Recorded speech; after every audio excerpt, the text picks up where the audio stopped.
ഒന്ന് സഹായിവിനെ ദൈവ രക്ഷയിലേക്ക് വഴി നടത്തി, രണ്ടാമത് ആലലിയ ഈ കുരുടനെ ദൈവം കാഴ്ച കൊടുത്തു. ആലലിയ സഹോദരൻ, ഇവന് ആലലിയ സഹോദരൻ ഒരു കോട്ട് ഉണ്ടായിരുന്നു കേട്ടോ, യൂണിഫോം ഉണ്ട്. അന്നൊക്കെ കുരുടന്മാർക്ക് ഭിക്ഷക്കാർക്ക് ഒരു യൂണിഫോം കൊടുക്കും. ഈ യൂണിഫോം കണ്ട ആൾക്കാർക്ക് അറിയാം ഇവനൊരു ബഗ്ഗറാണ്, ഇവനൊരു ഭിക്ഷക്കാരൻ, അവര് ആലലിയ സഹായം കൊടുക്കും. ഇതായിരുന്നു അന്നത്തെ നിയമം. അല്ലെ ഇവൻ അവിടെ ഭിക്ഷക്കാരനായിട്ട് ഒരു കോട്ടൊക്കെ ഇട്ട് ഒരു പാത്രവും പിടിച്ചുകൊണ്ട് അവിടെ ഇരിക്കുക.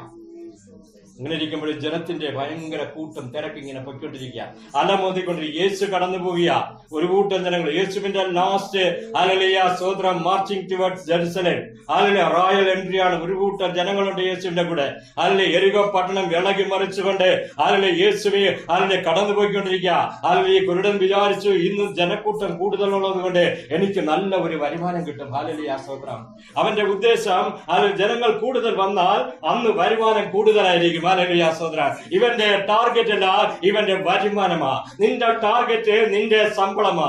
നിന്റെ ടാർഗറ്റ് എനിക്ക് എന്ത് കിട്ടും, എങ്ങനെ സമ്പാദിക്കാം, എങ്ങനെ കാശുണ്ടാക്കാം എന്നുള്ളതാണ് നിന്റെ ടാർഗറ്റ്. ഹല്ലേലൂയ സ്തോത്രം. ഈ കുരുടൻ വിചാരിച്ചു ഹല്ലേലൂയ സ്തോത്രം, ഇത്രയും ജനക്കൂട്ടം വന്നതുകൊണ്ട് എന്റെ പാത്രം ഇന്ന് കവിഞ്ഞൊഴുകും. ഹല്ലേലൂയ എനിക്ക് 2 ദിവസം അവധിയെടുക്കാം, പണിതില്ലേലും കുഴപ്പമില്ല, 2 ദിവസത്തേക്കുള്ള കൂലി ഒന്നിച്ചെന്ന് കിട്ടുമെന്ന് പറഞ്ഞ് ഈ മനുഷ്യൻ വളരെ സന്തോഷത്തോടു കൂടെ അവരെ കാത്തിരിക്കുക.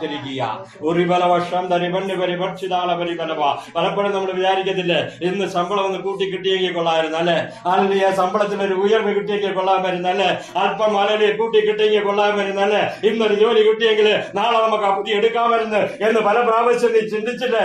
ദൈവത്തിന്റെ ആത്മാവ് എന്നോട് പറയുക, നിനക്കുള്ള ദൂതാണ്. നിനക്ക് ശമ്പളം ഉണ്ടെങ്കിലും ഇല്ലെങ്കിലും, നിനക്ക് നന്മ കിട്ടിയാലും കിട്ടിയാലെങ്കിലും ഇന്ന് നിന്റെ ദിവസമാണ്.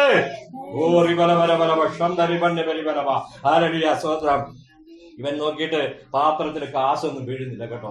അതിന് കാശ് വീണ ഒച്ച കേൾക്കും അല്ലെ, അതിന് കാശ് വീണ അവൻ അറിയാം. പക്ഷെ ആരും കാശ് ഇടുന്നില്ല. ഇവരെല്ലാം യേശുവിന്റെ പുറകെ തിരക്കിലാന്ന്, ഇവരെല്ലാം യേശുവിന്റെ പുറകെ ഓടിക്കൊണ്ടിരിക്കുക. ഇവന് കാശിടാൻ ആർക്കും മനസ്സിൽ ആരും കാശിടുന്നില്ല.